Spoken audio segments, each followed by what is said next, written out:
Hello, dear listener.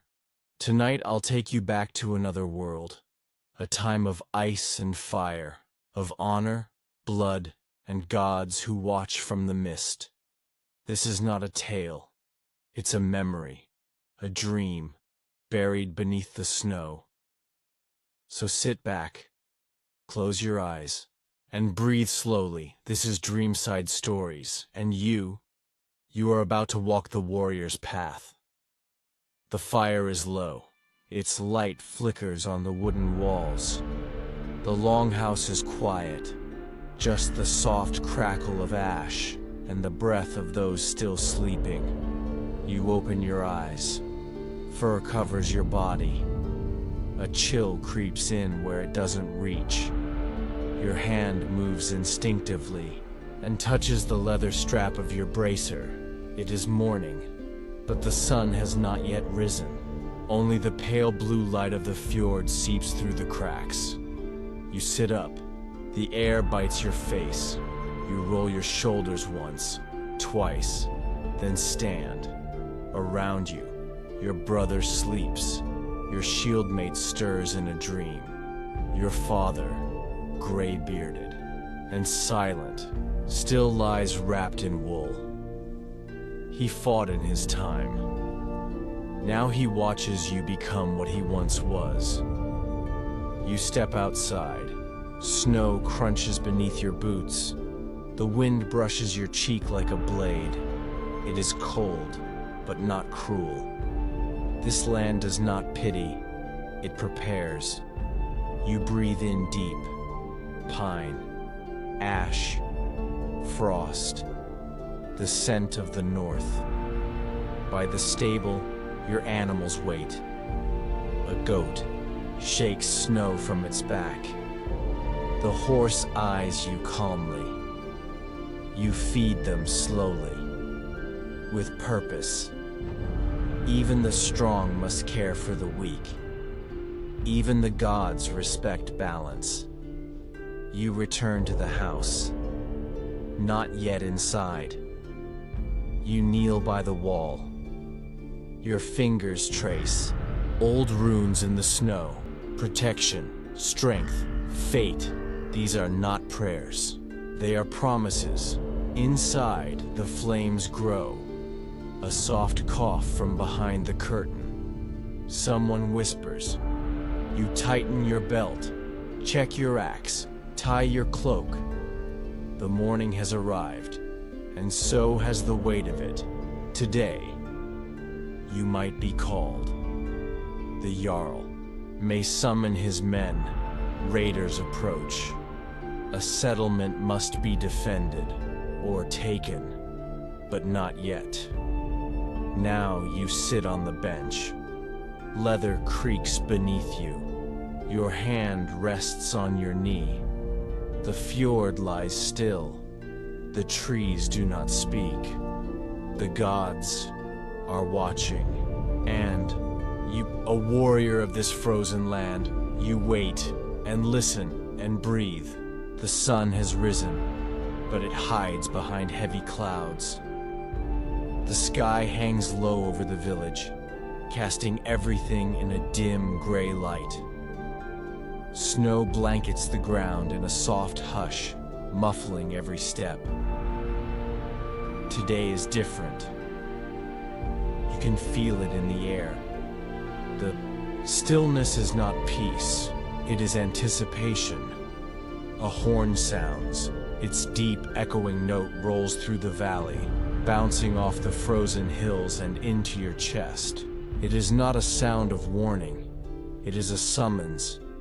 You do not hesitate. You pull your cloak tighter and grab your axe from its place beside the door. The blade is cold, even through your gloves. You step outside.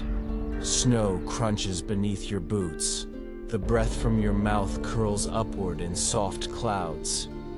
Around you, others are emerging from their homes.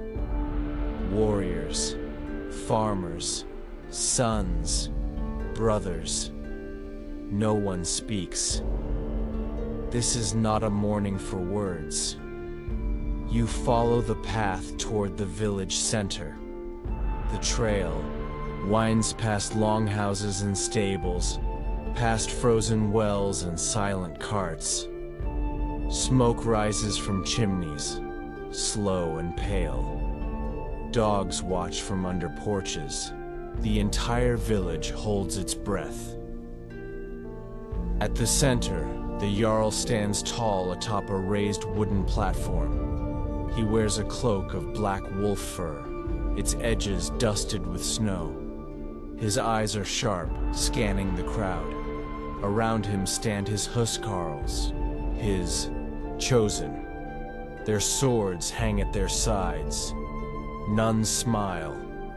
You stop among the gathering men, shoulder to shoulder, silent, waiting. The Jarl raises his hand. The crowd falls still. He speaks. There is trouble beyond the sea. He begins. His voice is low, but it carries. A merchant's son has been taken. Foreign hands reach for what is ours. That cannot stand. You feel the tension grow. The Jarl's voice hardens. We will strike. We will raid. We will remind them who we are. Then he looks out across the gathering. Who among you will stand with me? You do not wait. You step forward. Not for gold, not for glory, but for duty, for pride, for the blood in your veins. The Jarl sees you, nods once. One by one, others follow. 10, 20, 30. The circle of warriors grows around the platform. You kneel before the Jarl. He steps down, walks among you. A hush falls again. He stops before you, places a hand on your shoulder. His voice is softer now. Do you swear by blood and by steel to serve your clan, your gods, and your name? You nod. I swear. The huskarls draw their blades. Raise them to the sky. The wind swirls around you as the oath is sealed. For a moment, you feel nothing. Then the weight settles in. The truth of it. You are no longer just a son, or a hunter, or a villager. You are now a warrior of the North. Your heart beats louder in your chest, not from fear, but from purpose. You have taken the oath, and there is no turning back. As the Jarl returns to his place, the chosen warriors remain still. There is pride in the silence. There is weight in what has just been spoken. You glance at the others beside you. Some you know. Some you've trained with. Others are strangers. But now you are bound. Brothers in oath. Bound not by blood, but by blade. The crowd begins to disperse. The villagers return to their chores, their voices low with talk of the coming raid. You remain where you are, looking up at the gray sky. Snow begins to fall again. Light flakes, dancing in the wind. You let them settle on your shoulders. You feel the cold, but inside, something is burning. A fire has been lit. This is no longer a quiet life. This is the path of steel, and you have stepped into it willingly. Honor is not just a word. It is a weight, a fire, a chain. In the world of the North, it is everything. Long before steel meets flesh, long before ships sail or axes rise, there is Drengskaper, the warrior's code. It is not written, it is lived. You, were taught its rules from the moment you could walk, not by scrolls but by silence, by eyes, by pain, by stories whispered beside the hearth. A true warrior does not lie, he does not betray, he does not run, he stands even when others fall. Even when death comes, he meets it with an open chest. To break this code is worse than dying. It is to be cast out, forgotten. Worse than an enemy is the coward, the oath-breaker, the selfish man. You remember your father's words, words you heard as a child, but now carry as truth. He said, "If you are strong, protect. If you are wise, speak. If you are trusted, never break that trust."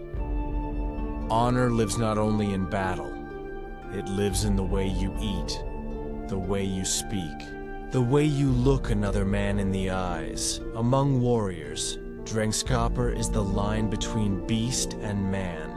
It is what binds you to your brothers, what makes your oath real. You remember a day, many winters ago, when a man from another clan was caught stealing from a neighbor's goats. He denied it, swore on his axe. But the goats were found tied and bleeding in his shed. He had lied, he was not killed. Not at first. Instead, the Jarl stood before the village and spoke plainly. The Jarl said, "Scam, shame."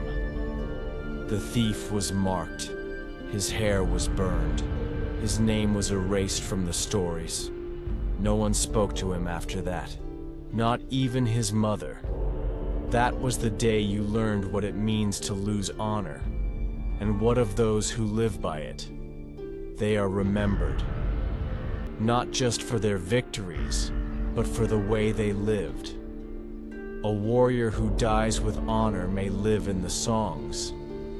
A warrior who lives with honor walks with pride, even when fear creeps in, even when greed whispers, even when the shield feels too heavy and the blade too dull. You must hold to it. Drengskaper is not comfort. It is discipline. It is not glory. It is truth. You see it in the eyes of your brothers, in how they pass the drinking horn, in how they take their place without pushing ahead. You see it when a man lifts a fallen friend, even as arrows fall around him. You see it when the youngest warrior offers his food to the oldest. You see it when a man, wounded and bleeding, still rises to stand in the shield wall. That is not weakness. That is strength. The gods do not only watch the brave, they watch the just. So now as battle draws near, you do not just sharpen your axe, you sharpen your spirit. You speak truth. You stand with your brothers. You take the hard path. Because in this land, among this people, with this blood, there is no other way. You are Viking, and Drengskaper is carved into your bones. The silence is broken. At dawn, a second horn sounds. Not the long, low note of assembly. This one is sharper, urgent, carried fast through the frozen trees and over the fjord. It wakes even the deepest sleeper. But you are already awake. You have not slept much since the oath. It burns in your mind, stirring something ancient inside you. You rise without hesitation. There is no need for words. Everyone in the house moves with purpose. This is the call. The Jarl has chosen his warriors, and now he names the target. The moment that lived only in stories has become your own. The village gathers once more at the square. The air is colder today. The sky is darker, thick with the weight of a coming storm. Wind rushes between the houses, tugging at cloaks and stinging the eyes. You pull your hood tighter. The Jarl stands atop the platform, cloaked in furs, his presence unmoving. His voice carries through the wind like iron through flesh. This time he does not speak of honor. He speaks of war. A village on the coast of Alba, he says.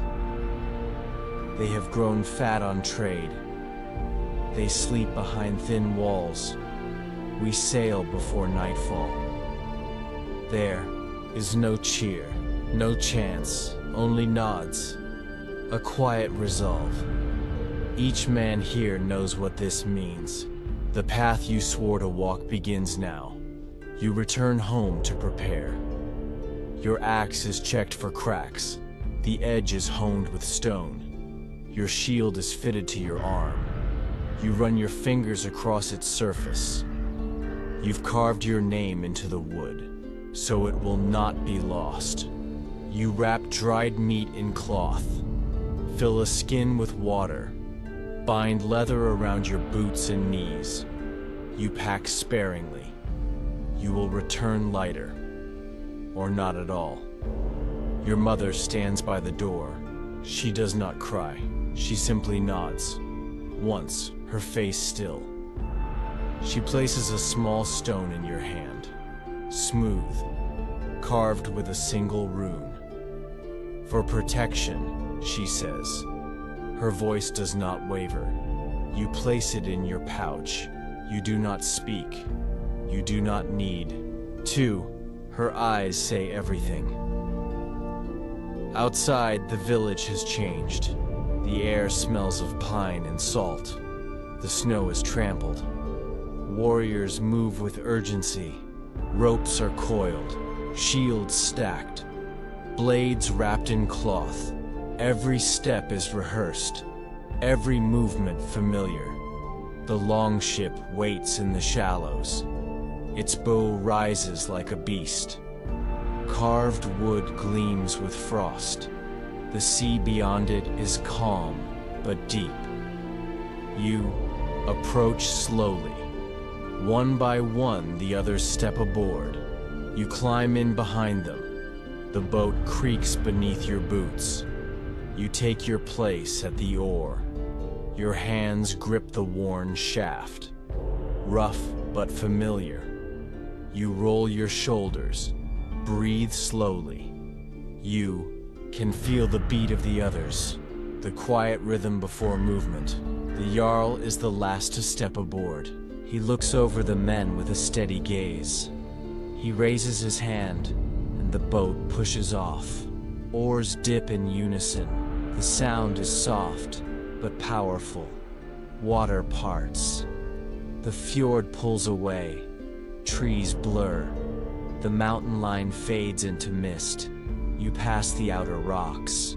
The sea opens. Gulls call from overhead. The wind smells cleaner here. Sharper, more honest. You look back once. The village has become a shadow against the snow. You look forward again. Beyond lies Alba, a name whispered in firelight, a place of wealth and weakness. But to you, it is not the place that matters. It is what it represents, a proving. You do not know what you will find, but you know why you go. This is the call to raid. This is the path you chose.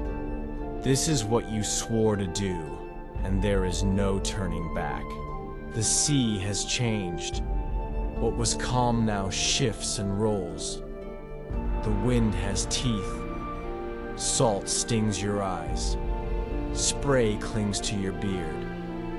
The longship rises and falls with the rhythm of something ancient, something cold, something patient. You have been rowing for hours, maybe days.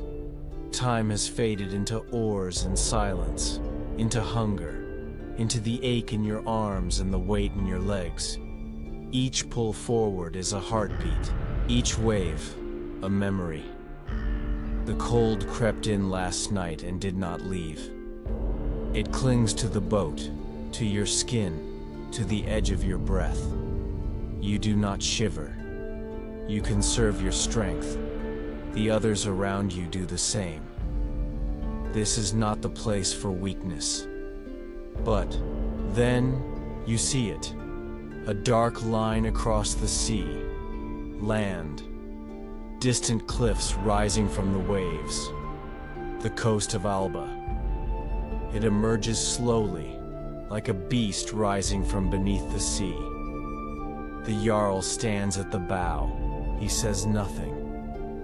He doesn't need to. The sight is enough. The oars lift. The sail is raised. Wind fills it like breath. The ship leaps forward. You hold the rail. Feel the shift, the pull of destiny beneath your feet. Closer now. The cliffs grow. You see green above the stone, trees, smoke, and roofs. And a village, the shape of fences and fields. The Jarl speaks. They do not know we come. Your hands tighten around your axe. Your heart does not race. It slows. Focus sharpens. Your world narrows.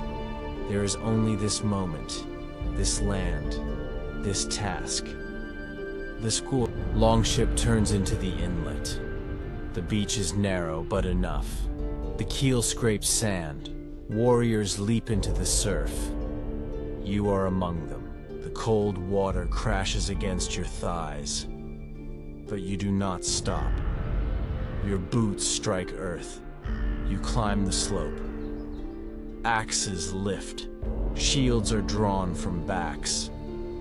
The village stands behind a thin wall of wood and fear.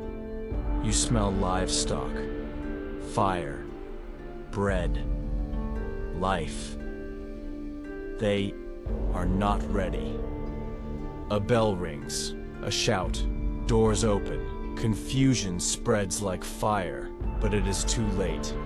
The wall breaks. The first house burns. Screams mix with smoke. Carts are overturned. Animals scatter. People run. This is no great battle. It is a raid, quick, brutal, precise, like the cut of a whetted blade. You move through the village like a shadow. You do not strike without reason, but you strike without hesitation. Every blow is measured, every breath controlled. A man charges. He is cut down. Another drops his weapon before reaching you. He is spared. You do not kill for pleasure. You kill for necessity, for survival. A woman screams. She is pulled aside. Children run, slipping between huts. The fire spreads fast. Roofs crackle. The sky turns orange. The Jarl calls.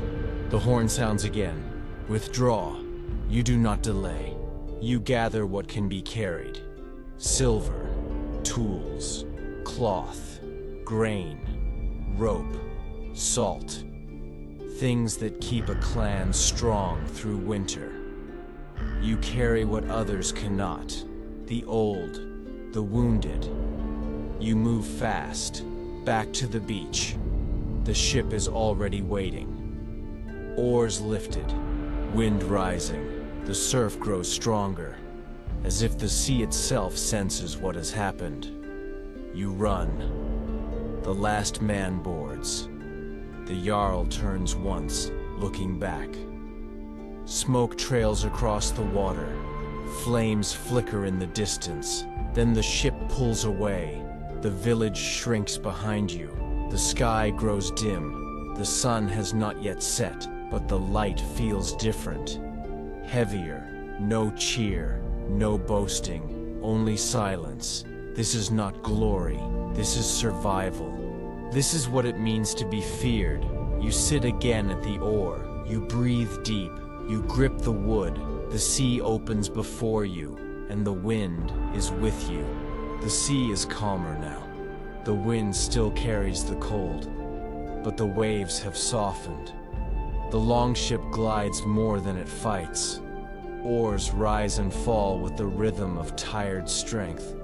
Your arms ache, but the rhythm holds steady. Each pull of the oar is a breath, a thought, a memory. The raid is behind you, but not forgotten. Smoke still clings to your skin. Ash lines the folds of your cloak. The weight of what was taken rests at your feet. Sacks of grain, a bent shield, a silver cup, a torn tunic still warm with blood. These are not trophies. They are reminders. You do not speak. Neither does the man beside you. There are no stories yet, no boasting, only silence. The sea demands it. So does the memory of fire.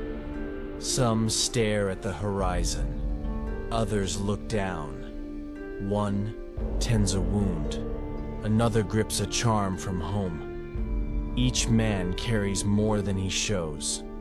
The oaths made, the lives taken, the things left unsaid. The Jarl sits near the stern. His face is unreadable. His gaze is fixed west, toward home. His hands rest on his knees. His sword lies across his lap, untouched. He speaks to no one, but his presence speaks enough. You row. Salt stings the cracks in your fingers. Your muscles burn. Your shoulders protest. But the pain anchors you. It keeps you in the present, in motion. The sea has a way of stripping away what doesn't matter. A gull cries overhead. It circles the boat once, then disappears into the gray. A sign? Or just a bird? You choose to take it as a blessing, something to break the quiet. The sky is pale. Clouds stretch in long ribbons. Somewhere the sun hides behind them, a promise of warmth not yet fulfilled. You think of home, your mother's hand on your shoulder, the smell of pine, the crackle of fire in the hearth, the old goat that always escapes the pen, the oath spoken with firelight in your eyes. The man to your right coughs. You glance at him. His eyes are closed. He holds his axe tight, even in rest. You wonder what he dreams of. Victory? Guilt? Nothing at all? The boat rocks gently. The sea seems to breathe with you. Inhale, exhale. You grip the oar tighter, just a little longer. The coast appears by mid-morning. Cliffs, you know, trees shaped by wind, smoke rising from your own hearths. It is not far now. You recognize every line of the shoreline. Someone whispers, "Home." The oars speed up. Not by command, by instinct, by hunger, by hope. The ship cuts into the inlet. Birds scatter. A dog barks. Children run along the shore. A figure waves from a distant rock. Another lights a fire near the landing. You see your house, the old roof patched with new wood, the goat pen repaired, a thin stream of smoke curling upward. Life waiting, your hands slow. The boat coasts forward. Boots hit sand. Warriors unload their burdens. Some embrace waiting arms. Others walk alone. One drops to his knees and kisses the soil. Another lifts his child in silence. You do not move. You stand still at the water's edge. The wind shifts. You breathe in the scent of pine and ash. Your eyes close. Home. but something has changed. You are not who you were. You cannot be. The sea has taken something from you and given something back. You are heavier, sharper, quieter. You step forward into what comes next, into what you have become. Home does not wait in silence. In the days that follow your return, the village stirs. The longhouse is filled with murmurs. Children glance at you differently. Elders nod with new weight. The fire burns as before, but its warmth feels distant. Everything looks the same, but nothing is unchanged. You walk familiar paths with unfamiliar thoughts. People greet you with quiet respect. Some do not greet you at all. The Jarl calls a gathering, not to speak of glory, not to divide treasure, but to remember the dead are named. Their shields placed along the longhouse wall. One by one, their kin rise. A wife, a son, a brother. They step forward and touch the wood. They do not cry, not here. But their silence is heavy. The names are spoken slowly. Each syllable lands like stone. You bow your head, as do the others. You stand with your brothers, shoulder to shoulder. You hear your breath and the breath of those beside you. A horn sounds, low, deep, final. The names are done. The fallen are honored, and the living remain. Later, a feast is held, but it is not loud. The mead flows, but it is not wild. There is laughter, but it fades quickly. The tables are filled with food, but the appetite is thin. You sit by the fire. A child asks if it was true what happened, if the houses burned, if men screamed, if the stories are real. You nod. Then you say nothing more. The child leaves. You stare into the flames. You do not eat. You do not drink. You remember the faces.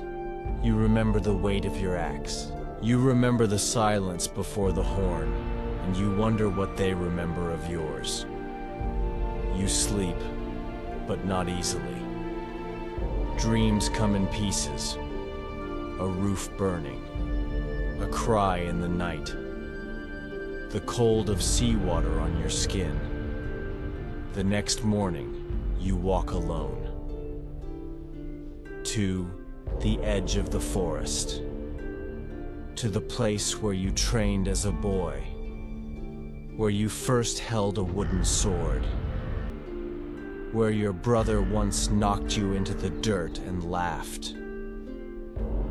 The trees are taller now. The air is colder. You sit on the cold earth. The wind is quiet. The branches do not move. You reach into your pouch, pull out the stone your mother gave you. You stare at the rune. Its lines faded now, worn by sea and fire, but still there.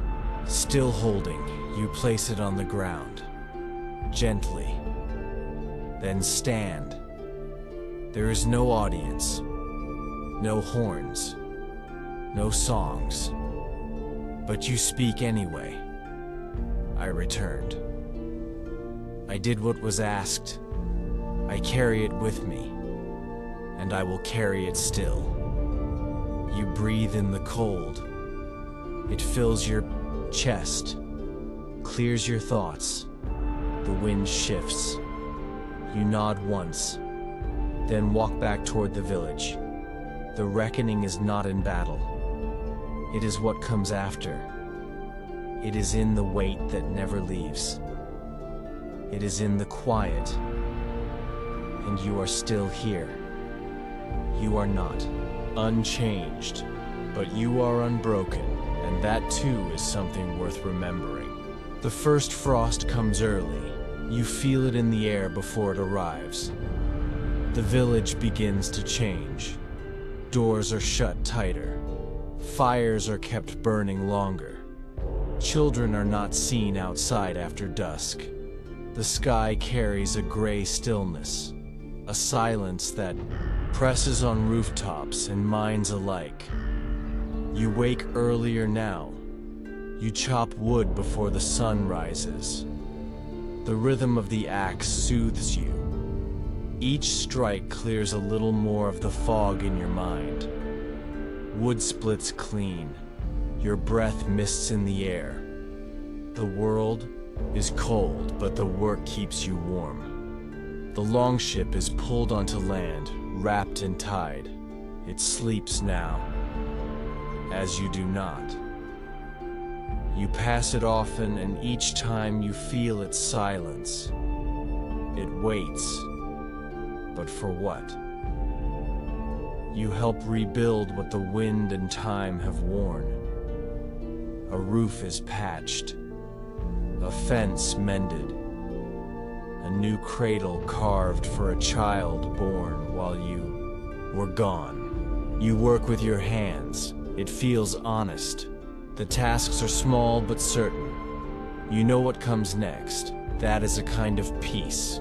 You speak less. Listen more.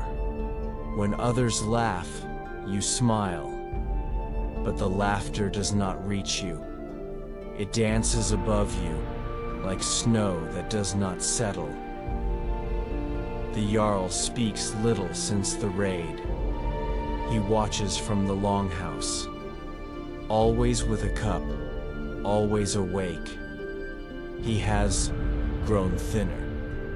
His eyes linger too long on the flames. At night you sit by your own fire. You stare into the flames but see other things. A face, a shield, smoke rising in Alba. The cry of someone you did not know. The look in their eyes. You blink, and it's gone. But it always returns. One evening, a feast is held for the changing of the season. It is loud. The hall is full. A skald sings of past battles, of gods and storms. Men cheer, cups clash, food steams. You sit in the corner, you listen, you drink. A young boy approaches. He asks to hear your story, not the skald's, yours. He has never seen a raid. He leans close. His voice is soft, full of hope.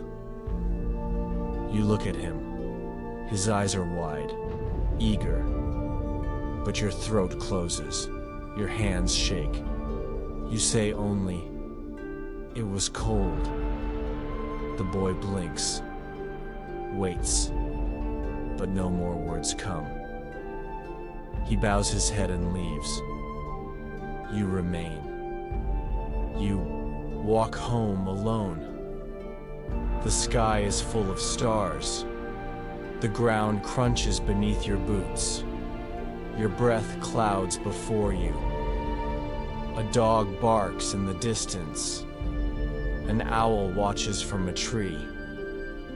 You pause and meet its eyes. Neither of you move. You reach your home.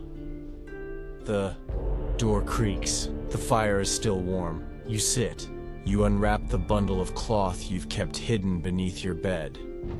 The silver cup, the torn tunic, the rune stone your mother gave you. You place them on the table. You look at them, one by one. You touch the rune. The grooves have faded, but the shape remains. You remember her hands, her voice. You close your eyes, and for the first time, you let the tears fall. You make no sound. You do not weep like a child. But the tears come, steady and slow. They fall for what was taken, for what was done, for what remains. Outside, the wind picks up. Snow begins to fall again. You place the runestone back in the cloth.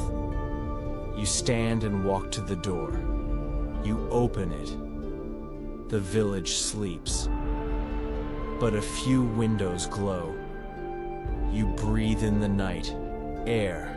It is sharp, real, and for the first time in a long time you feel it. You are not healed, but you are healing, and that is enough for tonight. Winter deepens. The days grow short. The nights stretch long and heavy. The ground hardens. The river freezes at the edges. The trees stand bare, skeletal against the pale sky. The sun rises late and leaves early. Light becomes a memory.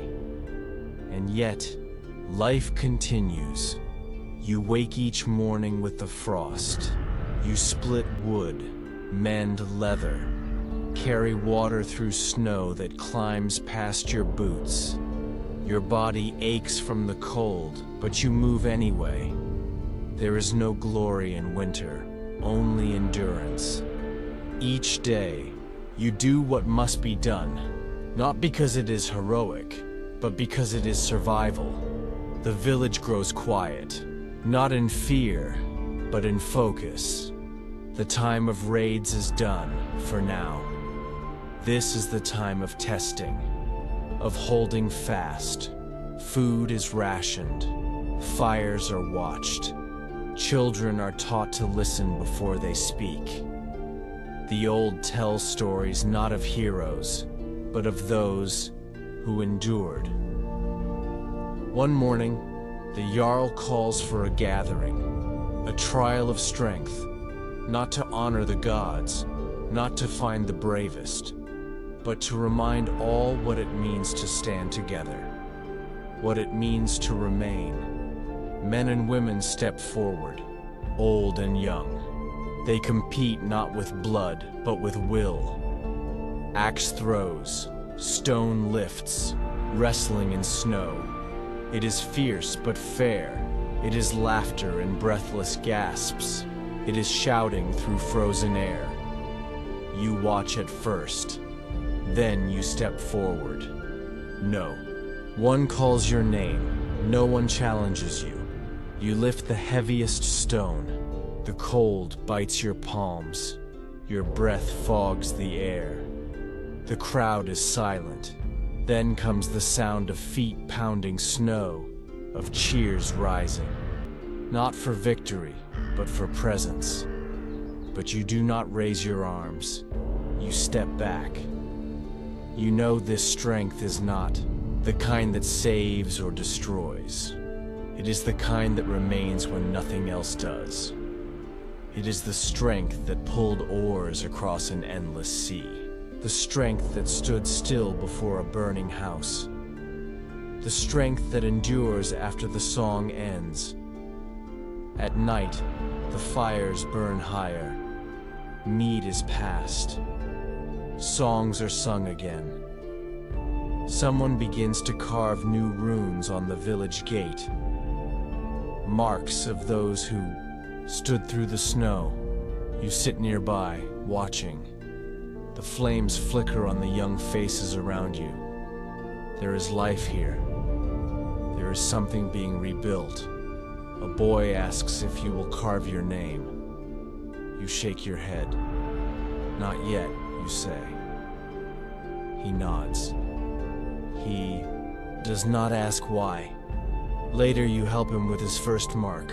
You guide his hand, press it steady. Together, the lines take shape. His fingers tremble. Yours do not. He smiles. You do not. But you nod. That is enough. Outside the gate, the wind howls. Snow swirls in the dark.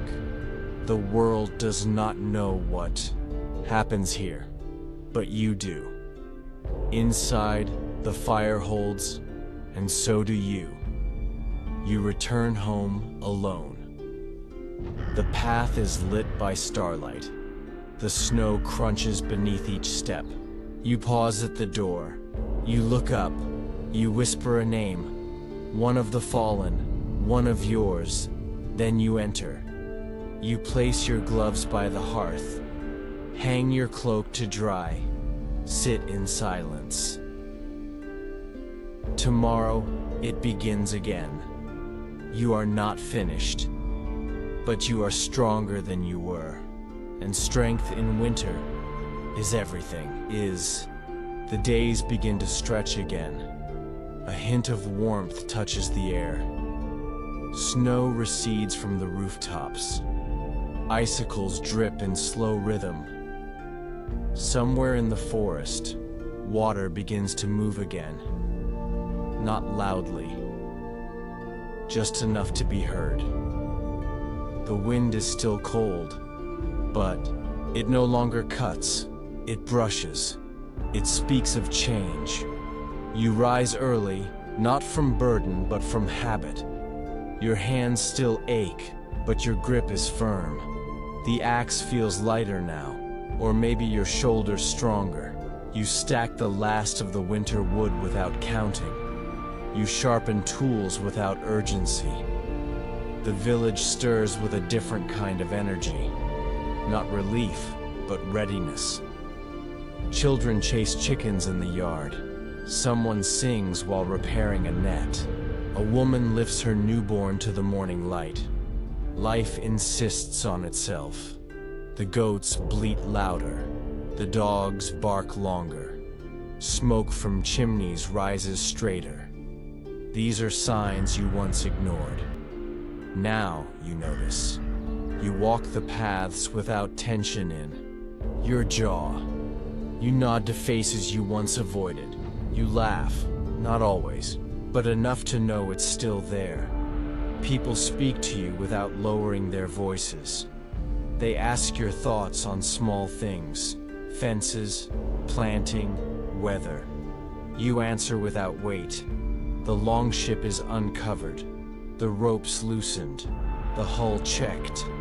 Not for war, not yet, but the sea calls, and someday you will answer again. You touch its frame. You remember how it moved, how it breathed. In the meantime, there is work. You are asked to teach, not by command, but by need. You show the young how to hold a blade, how to fall without breaking, how to watch the wind, how to listen before acting. They ask questions. Some you answer, some you leave in silence. One boy asks what fear feels like. You say, like fire that does not burn, but smokes inside you. He nods. He does not ask again. Another asks how you knew when to return. You say, I didn't. I just kept walking. You build again. Not just fences and walls, but trust.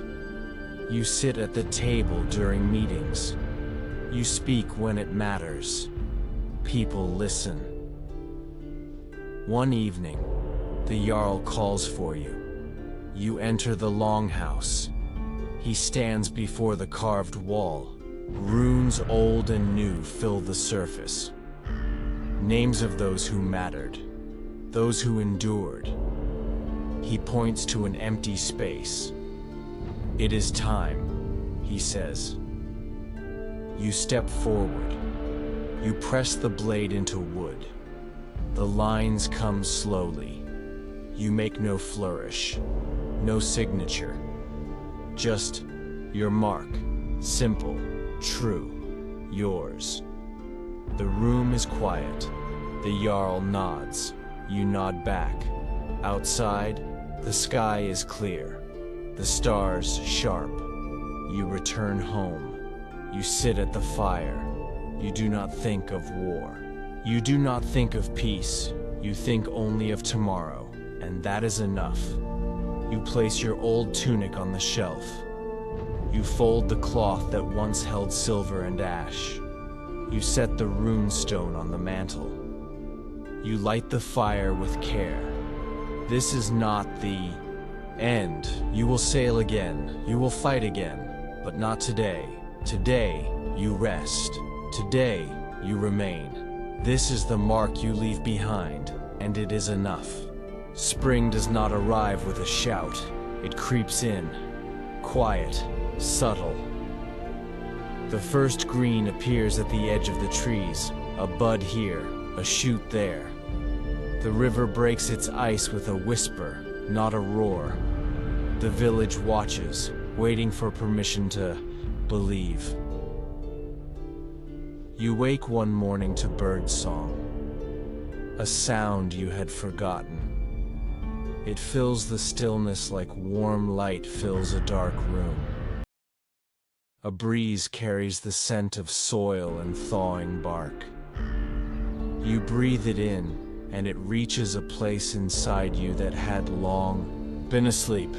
You leave your home without your axe, not by accident, but by choice. There is no task, no mission, just the desire to walk. You nod to your neighbor who is mending a net.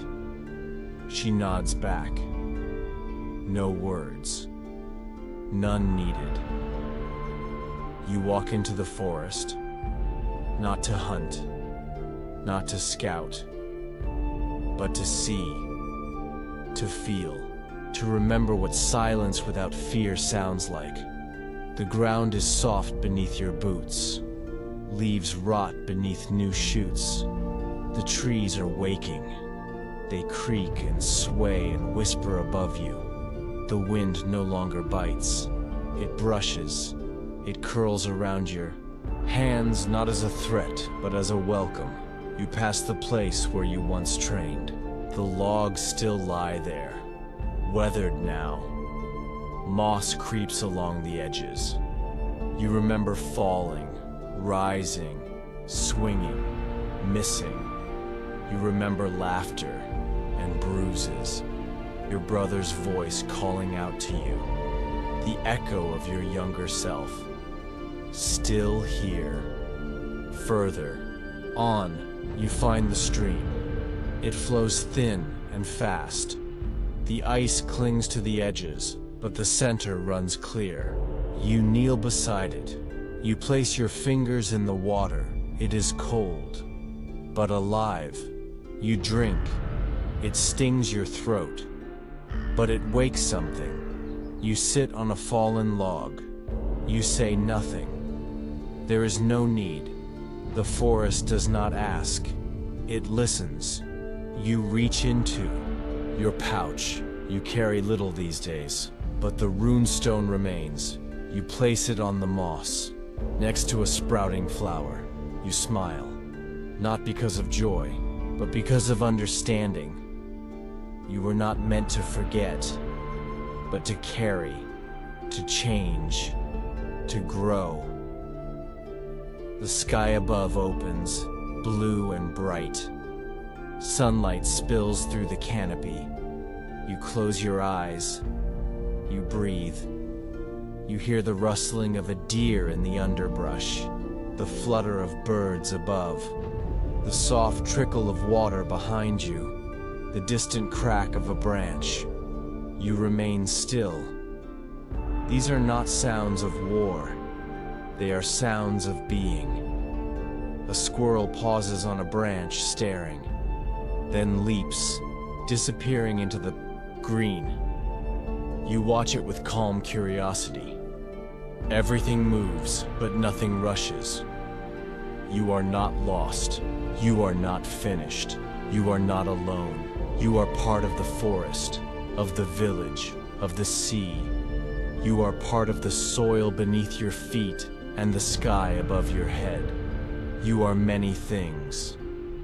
But today, you are here. And that is enough. A branch cracks in the distance. You do not reach for a weapon. You do not rise in fear. You listen. You breathe. And then you rise slowly. You leave the stone where it lies. You do not look back. You begin to walk again, each step careful but not heavy. The forest does not resist you. It accepts your weight. The path ahead is long, and you are ready to walk it, not for battle, not for glory, but for the quiet, for the living, for the returning, for yourself. The road back is familiar, but not the same. You walk it slowly, feeling each step.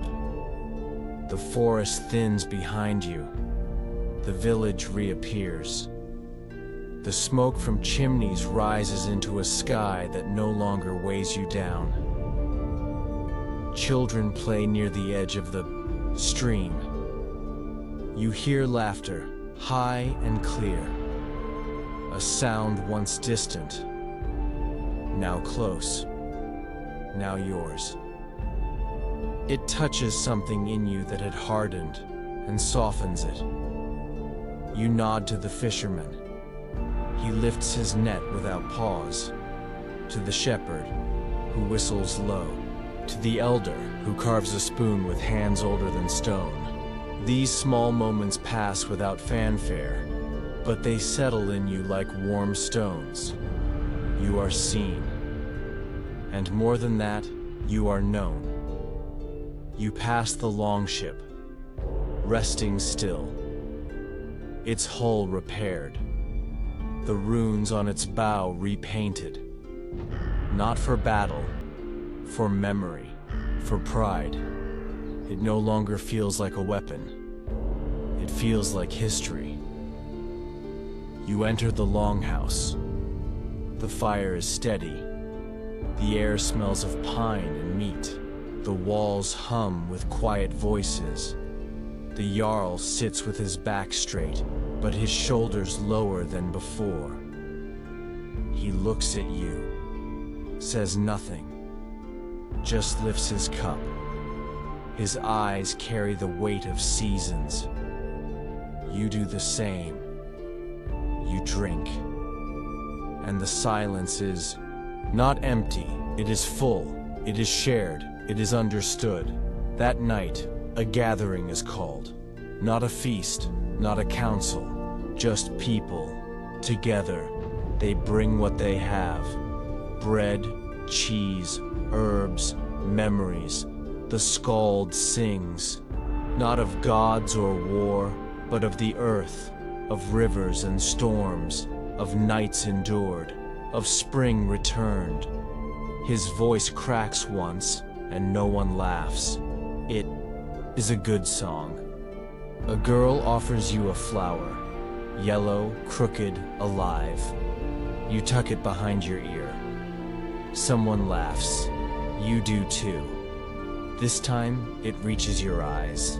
You speak little, but when you do, people lean closer, not to catch your words, but to feel your meaning. Later, you walk home by torchlight. The air is cool, but not cruel. The earth is soft under your feet. You hear a nightbird sing. You open your door. You hang your cloak. You sit. And for the first time, you light the fire not because of the cold, but because you wish to see it burn. The flames curl upward, slow and steady. They dance for no one. They simply are. You hold the rune stone in your hand one final time. Then you place it high on the mantle. You do not speak to it. You do not pray. You only nod. Outside, the wind moves the grass. The stars blink steady above the rooftops. You hear the creak of a shutter, the shifting of an old roof, the heartbeat of the village. Tomorrow may bring work, or rain, or silence. It may bring need, or joy, or nothing at all. You are ready for all of it. You are no longer the warrior who left, no longer the boy who swore. You are not the man they expected. You are the man who endured. The scars remain, but they no longer sting. They speak of passage, not pain. They are part of your shape now. You have stood before fire and ice. You have taken life, and you have given it back. You have walked far and come home. You are not perfect. You are not complete, but you are whole. And the fire within you does not need a reason. It only needs to burn. This is your home. This is your place. This is your story. And it is enough.